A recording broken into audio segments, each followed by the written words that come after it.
Louvamos-te, Senhor, Tu és um Deus bondoso, poderoso, Tu és soberano, e nós rendemos toda a honra e toda a glória a Ti, ó Pai, nessa noite. Nós nos alegramos, Senhor, pela Tua presença no nosso meio. Nos alegramos em estarmos na Tua casa, prestando um culto ao Senhor. É maravilhoso, Senhor, Te adorar, Te render louvores, Te buscar em oração.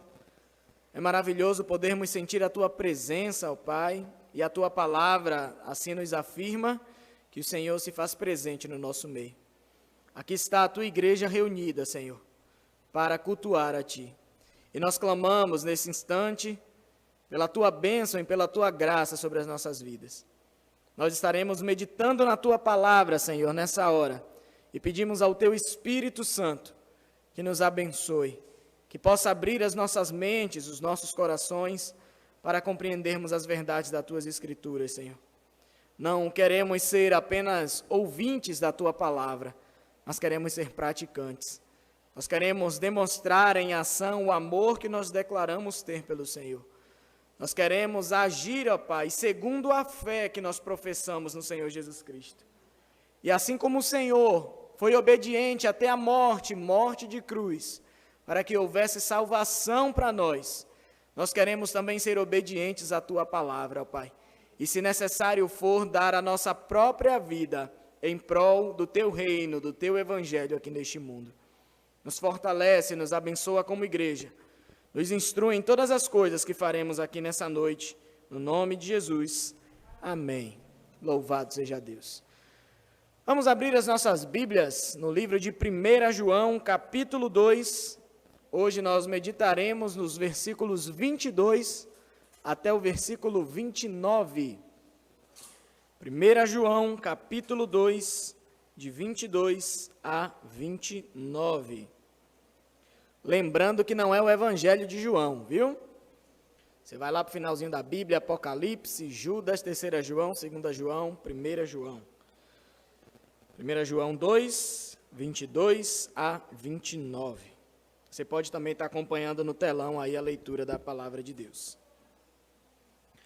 Diz assim a Sagrada Escritura: quem é o mentiroso, senão aquele que nega que Jesus é o Cristo? Este é o anticristo, o que nega o Pai e o Filho. Todo aquele que nega o Filho, esse não tem o Pai. Aquele que confessa o Filho, tem igualmente o Pai. Permaneça em vós o que ouvistes desde o princípio. Se em vós permanecer o que desde o princípio ouvistes, também permanecereis vós no Filho e no Pai. E esta é a promessa que Ele mesmo nos fez, a vida eterna. Isto que acabo de escrever é acerca do que vos procuram enganar. Quanto a vós outros, a unção que dele recebestes permanece em vós. Não tendes necessidade de alguém que vos ensine, mas como a sua unção vos ensina a respeito de todas as coisas, e é verdadeira e não é falsa, permanecei nele, como também ela vos ensinou. Filhinhos, agora, pois, permanecei nele, para que quando ele se manifestar, tenhamos confiança, e dele não nos afastemos envergonhados na sua vinda. Se sabeis que ele é justo, reconhecei também que todo aquele que pratica a justiça é nascido dele. Amém. Louvado seja Deus pela sua palavra. Lembremos do pano de fundo desse período em que João escreve essa epístola. João é pastor de uma igreja na cidade de Éfeso, e essa igreja está sendo invadida por heresias, por falsos ensinamentos. Está sendo pregado um outro evangelho, diferente daquele que os apóstolos pregaram dentro da igreja. E nessa porção que nós estamos estudando desde o domingo passado, João está descrevendo aqueles que são esses hereges, esses que trazem falsos ensinamentos. Por incrível que pareça, não eram pessoas de fora que tinham entrado na igreja para tentar enganar as pessoas. Eram pessoas que se diziam cristãs, que tinham se convertido, que faziam parte da igreja de Éfeso, e agora eles tinham se desviado do caminho, e eles mesmos, que antes eram da igreja, agora estão trazendo um falso ensinamento, um novo evangelho, diferente do evangelho do Senhor Jesus Cristo. E aí João, ele vai descrever justamente isso, que nós vimos no domingo passado. Essas pessoas, esses falsos mestres que estavam trazendo essas heresias e falsos ensinamentos, eles eram da própria igreja, mas eles tinham se desviado do caminho. Mas eles terem se desviado do caminho só fez demonstrar que, na verdade, eles nunca foram verdadeiramente cristãos. Isso aconteceu para demonstrar que, na verdade, eles nunca fizeram parte da verdadeira igreja de Deus. E talvez os irmãos da igreja de Éfeso ficassem confusos. Já que estamos sendo enganados, existe alguma coisa que a gente possa fazer para não ser enganado? E João, ele vai deixar bem claro para a igreja de Éfeso, para aqueles irmãos, para as igrejas que leriam essa carta, que eles tinham duas armas poderosas. Primeiro, eles tinham o Espírito Santo dentro deles. É o que João vai chamar de unção, no versículo 20 do capítulo 2. E vós possuís unção que vem do Santo. Essa era uma das armas que eles tinham contra o falso ensino. Então, quanto mais eles buscassem se encher do Espírito Santo de Deus, que já habitava neles, mais eles teriam força para resistir aos falsos ensinamentos e às heresias que estavam sendo ensinadas dentro da igreja. E uma outra coisa também que João fala é que eles têm o conhecimento. Conhecimento esse da palavra de Deus, do Evangelho, daquilo que os apóstolos tinham pregado para os irmãos. Eles não precisavam de nada além do conhecimento do Evangelho genuíno de Jesus Cristo para combater esses falsos profetas e essas heresias.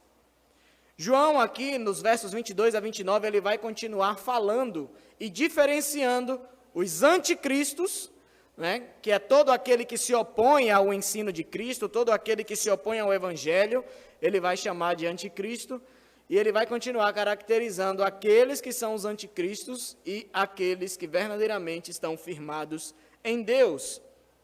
E no verso 22, ele vai falar sobre o mentiroso. Quem é o mentiroso? Senão aquele que nega que Jesus é o Cristo. Este é o anticristo, o que nega o Pai e o Filho. A maior mentira que nós podemos professar, como cristãos ou como não cristãos, é negar que Jesus é o Messias enviado por Deus. E é justamente isso que está acontecendo nos nossos dias. A messianidade de Cristo tem sido bombardeada por todos os lados. Se tem uma visão de que Jesus Cristo foi apenas um bom homem que viveu no meio de nós, se tem a visão e se ensina que Jesus Cristo foi apenas um profeta que esteve no mundo, mas ele era um homem comum que veio ensinar coisas boas para as pessoas. Tem pessoas que reduzem a pessoa e a obra de Cristo para dizer que Jesus Cristo estava neste mundo apenas para ensinar sobre o amor, mas as pessoas têm negado a divindade e a messianidade de Jesus Cristo. Jesus Cristo não é o Messias, Jesus Cristo não é o enviado de Deus que veio para nos livrar do nosso pecado, para perdoar os nossos pecados e para nos dar vida eterna. Veementemente nos nossos dias, as religiões e as pessoas têm negado cada vez mais a messianidade do Senhor Jesus Cristo. Mas é importante nós lermos esta epístola que foi escrita há muitos anos atrás para vermos que essa não é uma característica exclusiva dos nossos dias. Naqueles tempos, cerca de 50 a 60 anos depois que Jesus tinha ressuscitado, já estava se propagando isso no meio das igrejas. Jesus não é o Messias, ele não é o Filho de Deus. E João está justamente aqui dizendo, toda a Escritura ela é inspirada pelo Espírito Santo, os homens foram movidos pelo Espírito Santo para escrever as Sagradas Escrituras, e ele diz justamente isso, que o mentiroso é aquele que nega que Jesus é o Cristo. O mentiroso é aquele que nega que Jesus é o Messias. E quem é que faz isso?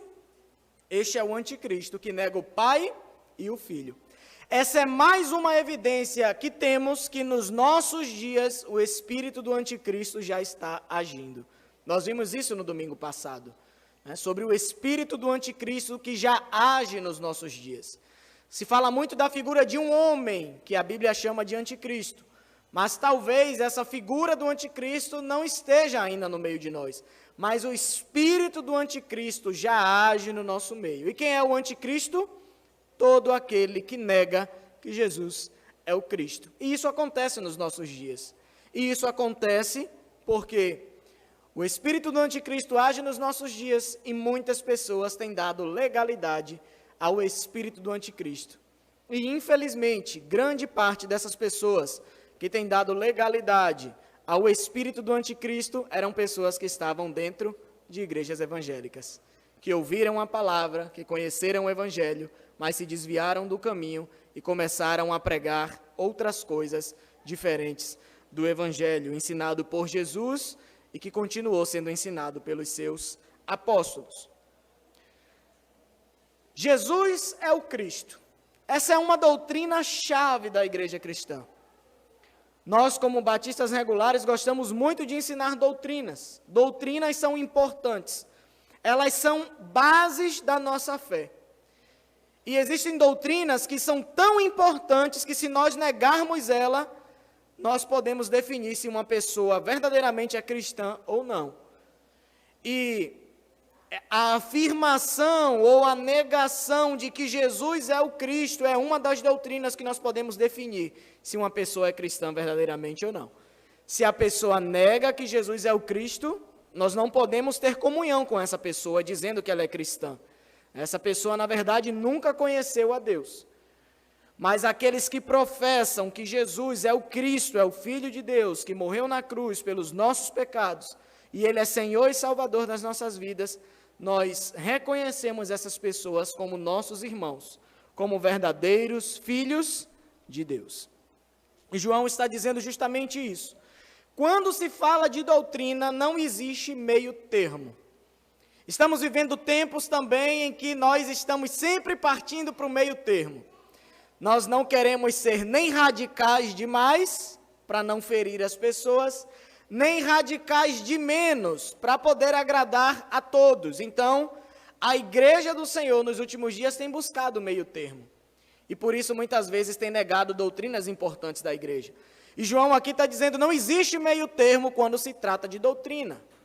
Ou ela é verdade, ou ela é mentira. Não existe meio termo. Doutrinariamente falando, não tem como alguém ficar em cima do muro. Ah, eu sirvo ao Senhor, eu não sirvo. Ah, Jesus é o Filho de Deus, mas Ele não é o Filho de Deus. Ou é ou não é. Então, a pessoa não tem como ter meio termo, ela precisa se posicionar. E de acordo com o posicionamento doutrinário das pessoas, nós reconhecemos se verdadeiramente elas conhecem ao Senhor ou não. E João aqui está descortinando o falso ensino daqueles falsos profetas, falsos mestres que estavam se levantando no meio da igreja, justamente abrindo os olhos dos cristãos para mostrar que eles estavam pregando uma mentira, e essa mentira é arquitetada pelo próprio espírito do anticristo, que ele já tinha dito anteriormente. Por incrível que pareça, a maioria das heresias dos nossos dias negam a divindade e a messianidade do Senhor Jesus Cristo. Elas negam a encarnação de Cristo, a morte de Cristo, a ressurreição de Cristo e a obra expiatória de Cristo. A própria teologia liberal, que começou a invadir as igrejas no século XX, na década de 20 do século passado, começou a invadir as igrejas, as universidades, ela começou a pregar sobre isso. Tem pastores pregando em cima de púlpitos. É impossível o Senhor Jesus ter nascido de uma virgem. É impossível alguém ter morrido e ressuscitado, porque a razão não pode explicar isso. Eles não aceitam a definição de milagres. Eles não conseguem conceber um Deus poderoso que criou o mundo e que Ele intervém na sua criação.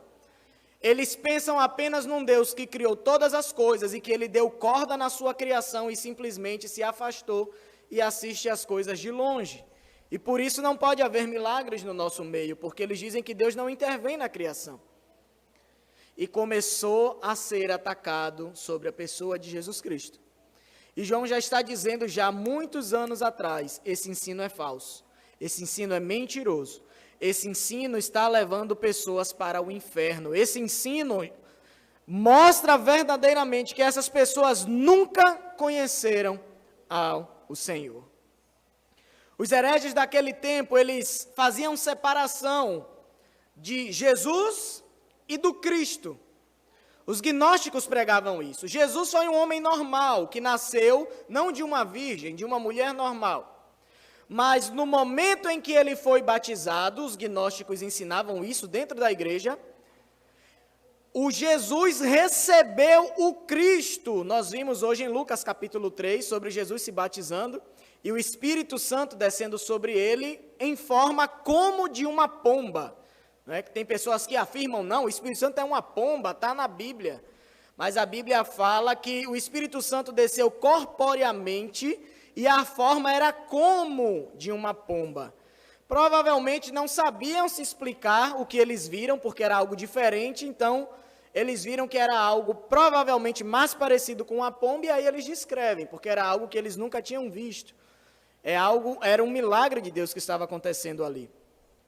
E os gnósticos pregavam na igreja. Jesus era um homem normal, no momento do seu batismo, o Cristo desceu sobre ele, capacitou ele para o seu ministério, mas no momento que ele foi levado à cruz para morrer pelos nossos pecados, houve separação. O Cristo foi embora, voltou para o céu, e Jesus ficou sozinho ali na cruz e morreu naquela cruz ali.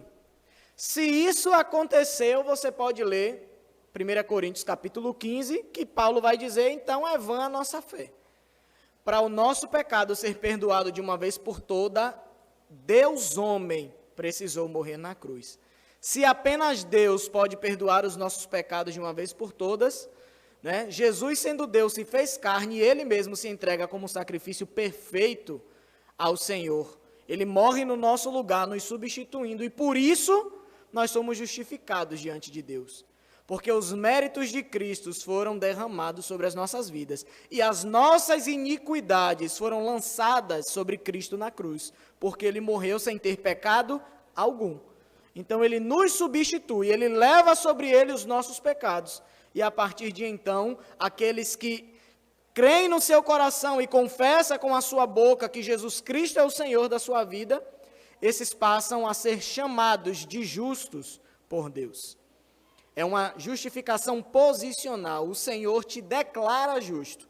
Apesar de continuarmos pecando algumas vezes nas nossas vidas, mas o Senhor, Deus, ele já nos declara justos. Porque quando ele olha para nós, o que é que ele vê?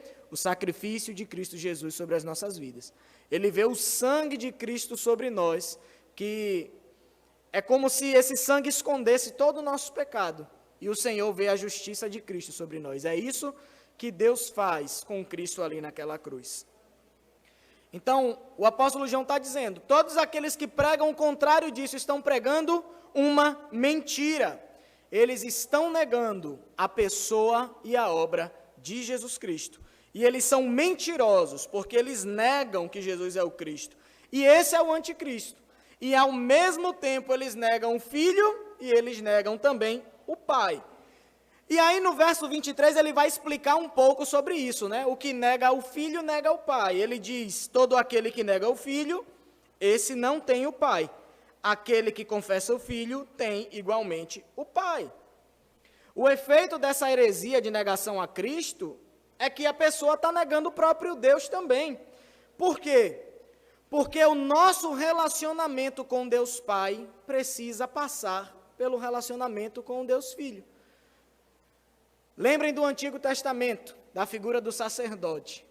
O sacerdote, ele fazia a intermediação entre os homens e Deus. Só quem podia entrar nos Santos dos Santos para oferecer o sacrifício ali pelo perdão dos pecados do povo era o sacerdote. Era a única pessoa que podia entrar na sala onde estava a presença de Deus. E aí Jesus vem, e o livro de Hebreus vai nos dizer que Jesus ele se torna o nosso sumo sacerdote. Por que sumo sacerdote? Porque nós não precisamos de outro mais. No Antigo Testamento, quando os sacerdotes morriam ou ficavam velhos, eles precisavam escolher outros da sua mesma linhagem para dar sequência à sua função. Mas depois de Cristo, nós não precisamos mais de nenhum sacerdote humano, porque Jesus se tornou o nosso sumo sacerdote. E ele eternamente, ele faz aqui, enquanto estamos nesse mundo, a nossa intermediação entre nós homens e entre o Deus Pai.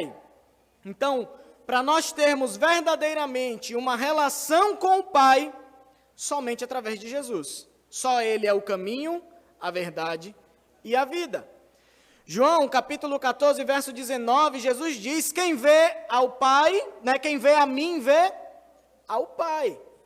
Colossenses também, no capítulo 1, o apóstolo Paulo vai dizer isso à igreja de Colossos.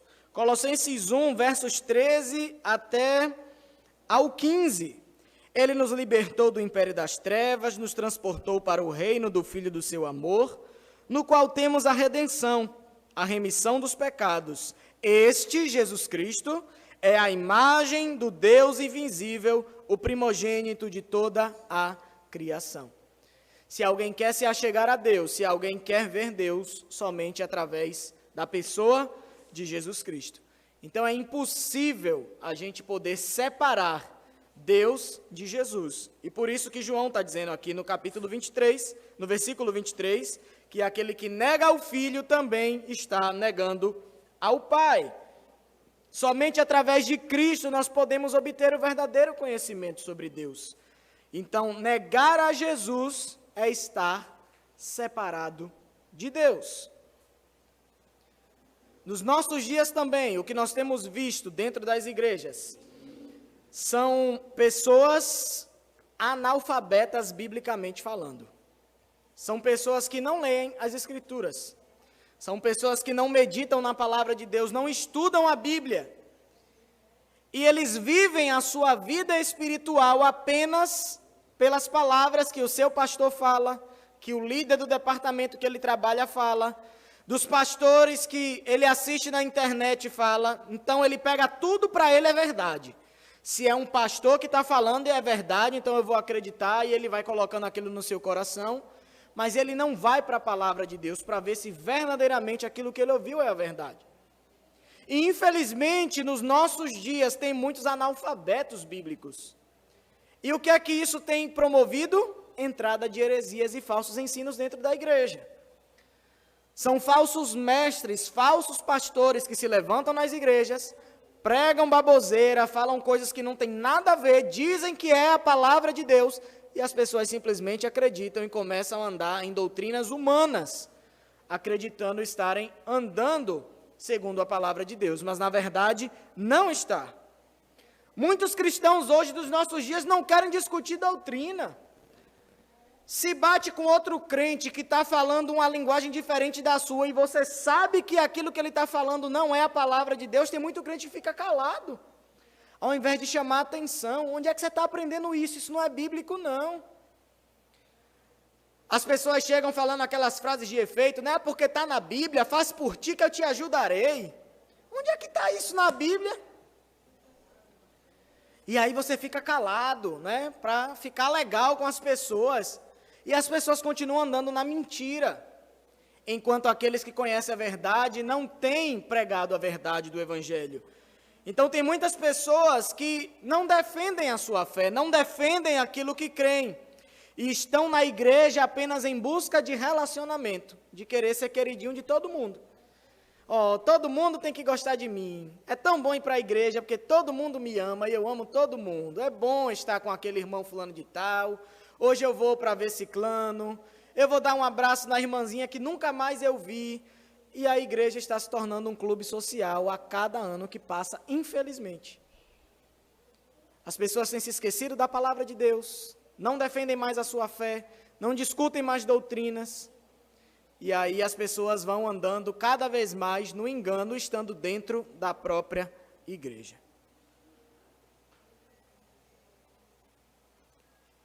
Mas a partir do versículo 24, João vai nos mostrar um grande segredo que os filhos de Deus têm para vencer esses falsos ensinamentos. O segredo maior que João traz a partir do versículo 24 é permanecer. Nós precisamos permanecer, em primeiro lugar, no Senhor Jesus Cristo. Firmes no caminho, firmes na nossa fé. Aquele que perseverar até o fim, esse será salvo. Então nós precisamos permanecer firmes nos caminhos do Senhor Jesus. E você vai ver que a partir do verso 24, por pelo menos 6 vezes, João vai usar a palavra permanecer. E esse é o grande segredo para nós nos mantermos firmes contra esses falsos ensinamentos, contra os falsos mestres que se levantarão, talvez até no meio da nossa própria igreja, né? Pessoas que às vezes vêm de fora, que vêm com ensinamento errado e começam a querer espalhar esse falso ensinamento dentro da igreja, mas nós podemos estar blindados contra isso. É só nós permanecermos. E João vai dizer em algumas coisas que nós precisamos, como cristãos, permanecer. Versículo 24, ele diz: permaneça em vós o que ouvistes desde o princípio. Se em vós permanecer o que desde o princípio ouvistes, também permanecerei vós no Filho e no Pai. Em primeiro lugar, a primeira coisa que nós precisamos permanecer é na palavra, no Evangelho do Senhor Jesus Cristo. João está dizendo aqui que eles precisam permanecer naquilo que eles ouviram desde o princípio. E o que foi que eles ouviram dos apóstolos? A pregação do Evangelho de Jesus Cristo. A verdadeira revelação da parte de Deus, da palavra do Senhor, sobre quem era o Senhor Jesus Cristo. O ensino apostólico foi um ensino que veio do próprio Cristo. Esse é o ensino original. E é na palavra de Deus que nós precisamos permanecer para que nós possamos vencer esses falsos ensinos, esses falsos mestres, a heresia e o espírito do anticristo que age nos nossos meios nos dias de hoje.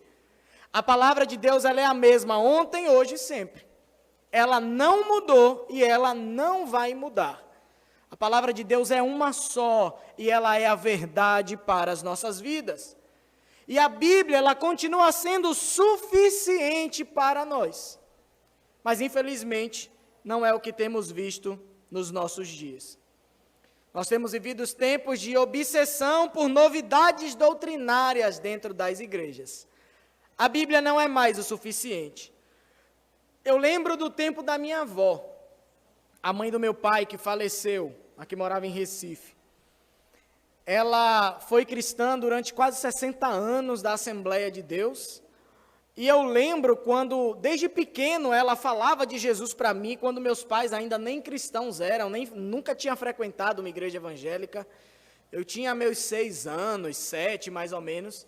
E minha avó gostava de me colocar no colo, na cadeira de balanço dela, e falar de Jesus para mim, mesmo criança, e cantar louvores, me ensinar hinos da igreja. E eu lembro que a alegria dela em ir para a igreja era louvar ao Senhor e ouvir a pregação da palavra. O que chamavam as pessoas para a igreja era a pregação do Evangelho. As pessoas iam alegres pela palavra que eles iriam ouvir do Evangelho e verdadeiramente se pregava a palavra de Deus. Mas hoje, nos nossos dias, a Bíblia não é mais suficiente. Pregar a palavra se tornou chato. Dá coceira nos ouvidos, é muito ruim sentar 40, 50 minutos e ficar ouvindo sobre o Evangelho. É isso que tem ocorrido nos nossos tempos. E aí, para chamar as pessoas de fora para a igreja, o que é que tem feito? Não se prega mais somente a palavra. A Bíblia não é mais suficiente, Cristo não é mais suficiente. E aí surge a falsa impressão que é necessário completar o culto com mais alguma coisa. E aí muda o ambiente da igreja, né? Aquelas luzes coloridas, parede preta, aquelas músicas worship que fica repetindo a mesma coisa o tempo todo. E mudam-se as músicas, colocam amuletos para as pessoas usarem, né? Vamos distribuir aqui o óleo ungido para todo mundo. Leve o tijolinho da fé para sua casa. Leve a garrafa de não sei o que e bote lá no seu quarto. Pegue esse óleo e passe na foto lá. É como se fosse amuleto.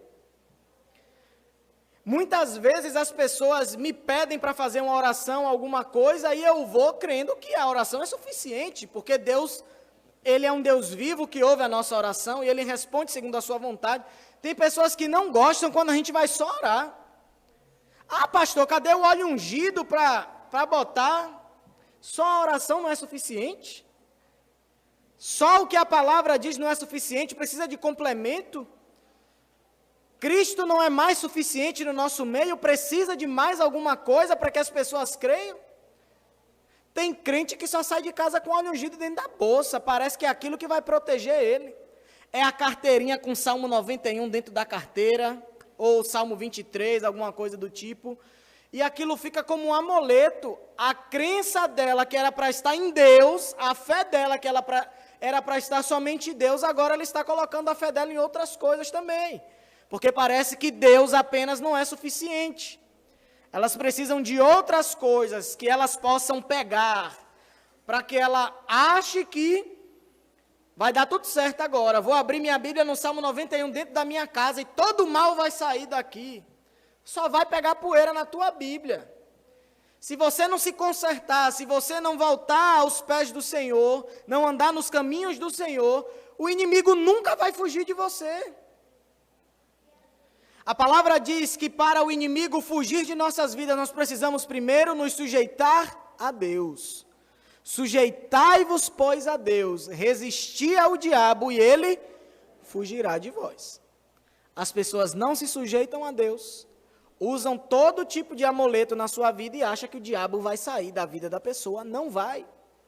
Para o diabo fugir da sua vida, você precisa tomar uma posição na sua vida. Você precisa andar certinho com Deus.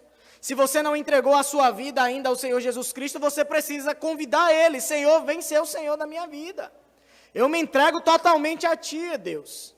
Porque eu sei que só Tu tens palavras de vida eterna. Só Jesus realmente, só Ele é o caminho, a verdade e a vida. Não existe outro meio que nós possamos nos achegar a Deus. Que nós possamos verdadeiramente falar com a autoridade e o diabo bater em retirada, que não seja pelo poder do nome de Jesus que há na vida dos seus filhos. Não existe. Mas essas coisas que nós temos visto nos nossos dias, também são apenas sinais do espírito do anticristo que tem agido no nosso meio, que tem enganado muitas pessoas dentro da igreja. Nós precisamos estar com os nossos olhos atentos e os nossos ouvidos também, para aquilo que a gente vê, para aquilo que a gente ouve. O inimigo não vem aparecer para a gente, né, como a gente vê nos filmes, né, com aquele rabo pontudo, o chifre grande, o tridente, a cara feia vindo lhe furar, não. A Bíblia nos diz que ele pode até se transformar em um anjo de luz para tentar enganar as pessoas. Então ele vem de maneira sorrateira. Ele vem de uma maneira que você está achando que é de Deus, que está tudo bem. E quando você abrir os seus olhos, muitas vezes você está no fundo do poço, porque você foi enganado. Vamos abrir os nossos olhos. Verso 25 e 26, e esta é a promessa que Ele mesmo nos fez, a vida eterna. Isto que vos acabo de escrever é acerca dos que vos procuram enganar. João já nos mostrou aqui no capítulo 2, versos 18 e 19, os falsos mestres abandonaram a comunhão com a igreja. Versos 22 e 23 do capítulo 2, os falsos mestres abandonaram a verdadeira fé do Senhor Jesus Cristo. E agora no verso 26, João vem nos dizer, os falsos crentes, os falsos mestres, eles vão tentar enganar vocês que são fiéis e estão dentro da igreja. Tentar fazer com que nós também, assim como eles, neguemos a messianidade, a divindade e a obra de Jesus Cristo pelas nossas vidas. E nós precisamos nos apegar à promessa que Cristo fez por nós, a promessa de vida eterna. A vida eterna, ela é o resultado, ela é como se fosse um prêmio para aqueles que verdadeiramente foram leais ao Senhor. Para aqueles que verdadeiramente tiveram comunhão com Deus e para aqueles que permaneceram no Filho e permaneceram no Pai. Tiago, ele vai falar sobre isso. Tiago, no capítulo 1, versículo 12, ele diz: bem-aventurado o homem que suporta com perseverança a provação, porque depois de ter sido aprovado, receberá a coroa da vida, a qual o Senhor prometeu aos que o amam. se nós amamos verdadeiramente a Deus, nós precisamos nos apegar a essa promessa. O Senhor nos promete vida eterna. E é uma promessa que nós vemos que vai se cumprir. Por quê?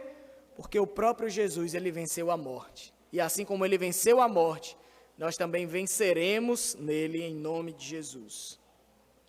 Verso 27. Quanto a vós outros, a unção que dele recebeste, novamente ele diz, permanece em vós. E não tendes necessidade de que alguém vos ensine, mas como a sua unção vos ensina a respeito de todas as coisas, e é verdadeira e não é falsa, permanecei nele, como também ela vos ensinou. Nós temos duas armas para nos mantermos firmes e vencermos essas heresias e o espírito do anticristo que já age nos nossos dias. O primeiro deles, a palavra de Deus, e a segunda coisa é o Espírito de Deus que habita em nós. E nós precisamos equilibrar essas duas coisas nas nossas vidas. Nós temos também vivido tempos de desequilíbrio nessas coisas. Nós vemos muitas pessoas que elas honram a palavra de Deus com muito afinco, mas elas negligenciam o Espírito de Deus. São pessoas que conhecem muito a palavra, mas se tornam religiosas. Não oram, não buscam a Deus, não vivem uma vida de piedade, não é transformado através da palavra que conhece. São pessoas que conhecem a Bíblia de Gênesis a Apocalipse, mas são pessoas ruins, são pessoas religiosas, que não amam verdadeiramente a Deus. Por quê? Porque prezaram mais o conhecimento da palavra do que a busca pelo Espírito Santo, não buscaram ter o equilíbrio. E tem pessoas também que negligenciam o conhecimento da palavra e só vivem na busca pelo Espírito Santo. E aí nós vemos as coisas horrendas que acontecem por aí afora, né, em muitas igrejas, de pessoas que muitas vezes sobem no púlpito para pregar a palavra de Deus, não sabe nem o que vai pregar, faz uma oração, abre a Bíblia, é isso que Deus quer falar com a gente hoje.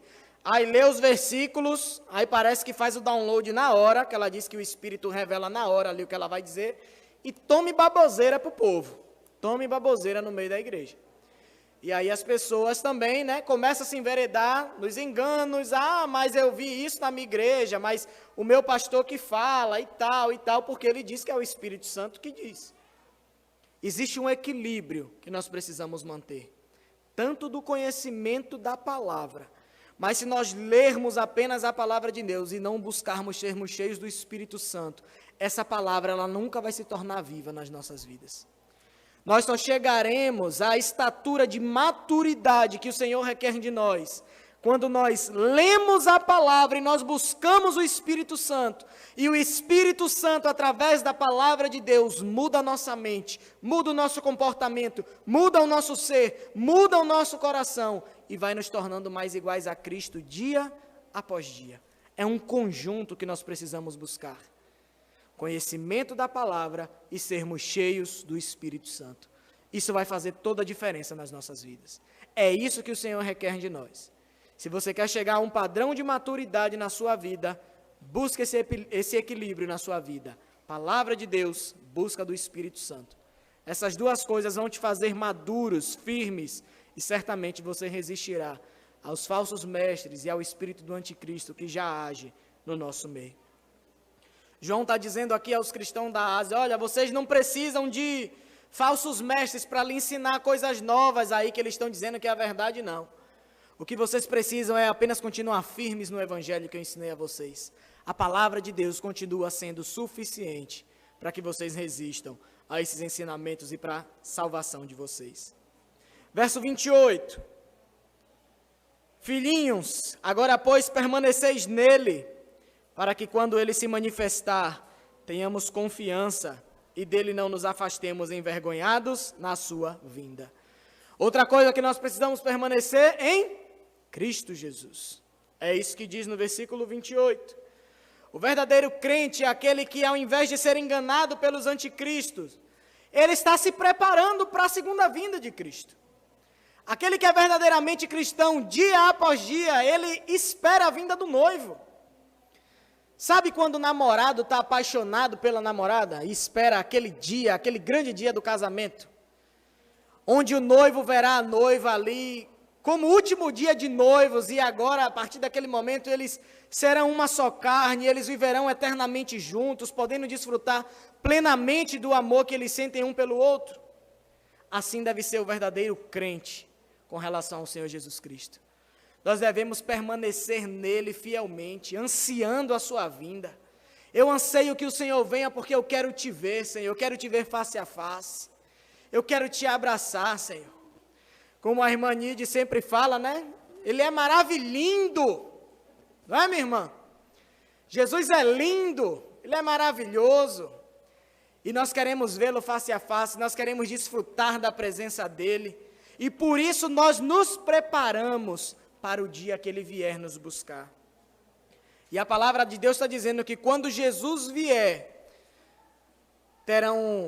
nós veremos dois comportamentos, né, nos homens. Alguns serão envergonhados, porque conheceram a palavra, disseram, não é o tempo, eu nunca vou ser crente na minha vida, eu não acredito em nada disso que os crentes dizem. Mas naquele grande dia eles vão ver o Rei dos Reis, vindo dos altos céus e descendo à terra, e naquele dia eles serão envergonhados, porque eles não depositaram a sua fé em Jesus Cristo. Mas aqueles que permanecerem firmes no Senhor, nós teremos confiança, nós nos alegraremos nele, porque teremos a convicção que a nossa fé depositada em Cristo não foi em vão, e que agora nós desfrutaremos de todas as promessas dele para a sua igreja, de todas as suas promessas para as nossas vidas. E nós, enquanto estivemos aqui neste mundo, estávamos esperando ansiosamente por esse encontro. Então é assim que deve ser o nosso comportamento. Devemos estar sempre nos preparando para quando o Senhor vier nos buscar. Verso 29, para a gente finalizar. Se sabeis que ele é justo, reconhecei também que todo aquele que pratica a justiça é nascido dele. Nós devemos permanecer na prática da justiça, andar como Cristo andou. Seguir o exemplo que ele deixou para nós. O crente, enquanto aguarda a vinda do seu Senhor, ele deve fazer isso. Seguir o exemplo de Cristo, andar como ele andou, fazer as boas obras como ele fez, obedecer à vontade do Pai, assim como ele obedeceu até a morte e a morte de cruz. Se nós dizemos que somos cristãos, se nós dizemos que depositamos a nossa fé em Jesus Cristo, e nós não andamos em obediência à palavra de Deus, nós não andamos em amor a Deus e ao próximo, e nós não andamos na verdade, nós estamos nos enganando a nós mesmos. E muito pior do que isso, nós podemos estar sendo enganadores para outras pessoas também. Podemos estar agindo segundo o espírito do anticristo que age no nosso meio. Nós, como cristãos, não podemos viver apenas de palavras. Não podemos apenas viver daquilo que nós professamos, de apenas falar da boca para fora, mas nós precisamos praticar aquilo que nós cremos, aquilo que nós pregamos. Nós precisamos andar em conformidade com a palavra de Deus para as nossas vidas. É essa verdade que nos traz o completo conhecimento acerca de Deus. E é essa verdade que vai nos ajudar a chegar ao padrão de maturidade que o Senhor espera de nós. Você que é cristão que está aqui nessa noite, permaneça. Esse é o comportamento, esse é o posicionamento que Deus requer de cada um de nós. Ele sempre requereu isso de nós, mas Ele nos lembra mais uma vez nessa noite. Eu desejo que vocês permaneçam em mim, na minha verdade, no amor, na palavra, em Cristo, no Espírito Santo. Permaneçam firmes. Sobrevirão tempos difíceis sobre a igreja, mas nós precisamos permanecer firmes até o fim para sermos salvos. É a perseverança que vai nos diferenciar daqueles que nunca conheceram a Deus. Pode vir dificuldade, pode vir tristeza às vezes na nossa vida, isso é normal.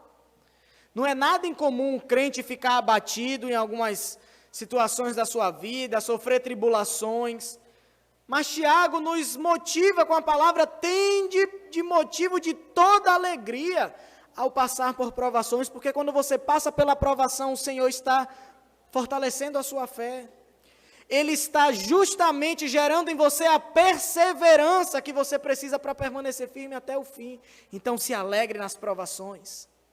Se alegre em Deus, porque você não está sozinho. O Senhor está com você na sua tribulação. O Senhor está com você no seu momento de dificuldade. Tenha fé na palavra do Senhor, creia que essa é a verdade de Deus para a sua vida e permaneça no Senhor. E se você está aqui nessa noite, porventura, você não conhece ao Senhor, o Senhor ainda não é salvador da sua vida, aproveite enquanto ainda há tempo. Nós vimos na palavra de Deus, que aquele que não tem o Filho, também não tem o Pai. Muitas vezes nós nos enganamos dizendo, eu sou filho de Deus. Eu tenho a salvação, eu creio em Deus. Isso não é suficiente para as nossas vidas. Nós só podemos alcançar a verdadeira salvação através de Cristo Jesus. E muitas vezes quando nós falamos isso, as pessoas pensam logo no rótulo de crente. Mas eu vou ser crente. Talvez você tenha tido as piores experiências com pessoas que se diziam cristãs na sua vida. Mas infelizmente nem todos aqueles que professam Cristo Jesus são crentes verdadeiramente. Mas eu te convido essa noite a fazer diferente. A tomar um posicionamento na sua vida e ser um verdadeiro cristão que anda em conformidade com a palavra de Deus. Aí no seu lugar mesmo onde você está, você pode fechar os seus olhos e dizer, Senhor, vem ser o Salvador da minha vida, vem ser o Senhor da minha vida, ó Pai. Eu me arrependo dos meus pecados nessa hora, eu reconheço que eu preciso de Ti, ó Deus. Deus, Ele é todo santo.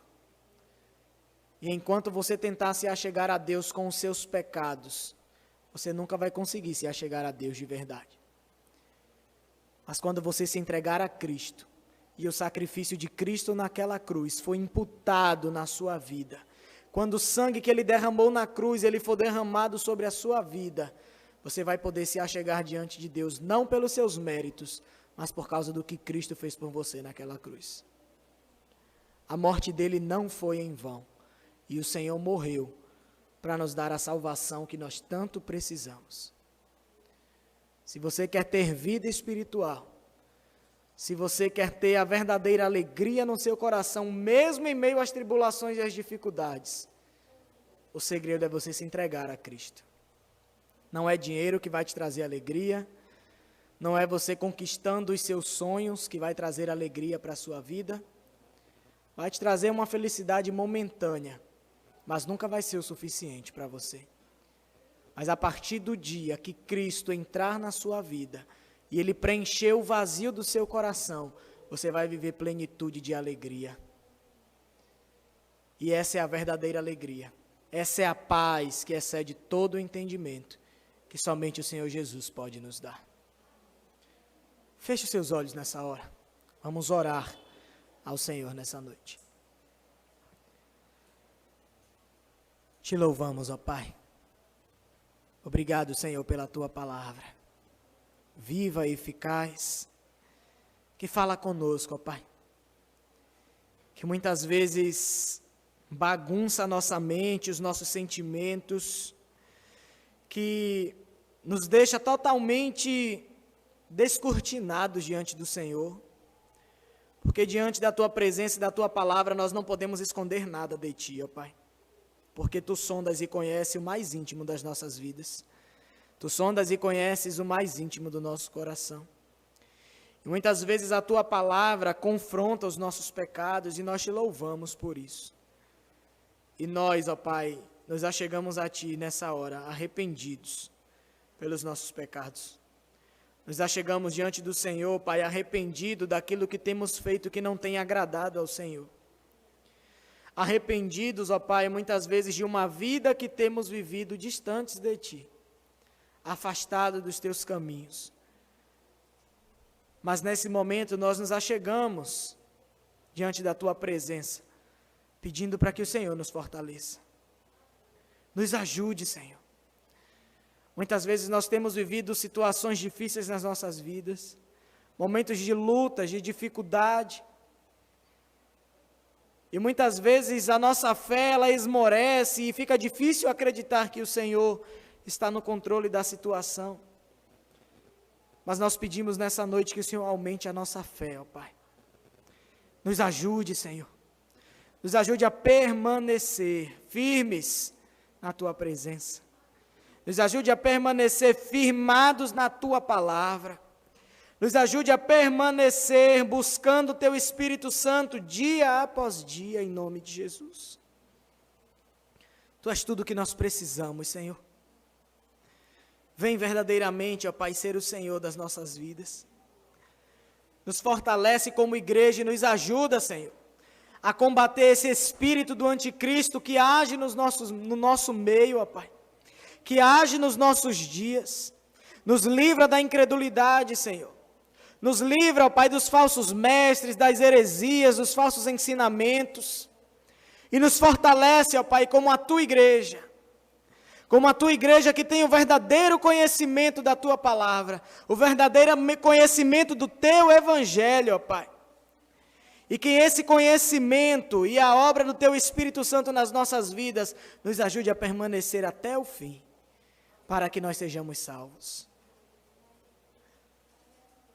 Toca, Senhor, na vida daqueles que estão aqui nessa noite que não Te conhecem. Que o Teu Espírito Santo convença-os do pecado, da justiça e do juízo. Que eles se rendam aos Teus pés, Senhor. Que eles entreguem a vida deles ao Senhor, para que eles vivam em novidade de vida. Para que eles vivam de glória em glória, de vitória em vitória, desfrutando da verdadeira alegria, da verdadeira paz, da salvação que só o Senhor pode nos dar. Alcança-os, ó Pai, com salvação. Faz a Tua obra, Espírito Santo, na vida deles, em nome de Jesus, é o que nós oramos nessa noite. Nesse momento também, ó Pai, nós aproveitamos para entregar esses elementos da ceia ao Senhor. Derrama da Tua graça e da Tua bênção sobre as nossas vidas. É maravilhoso, Senhor, termos esse momento em que nós nos assentaremos diante da Tua mesa, onde nós lembramos do Teu grande sacrifício naquela cruz por nós, Jesus. Obrigado, Senhor.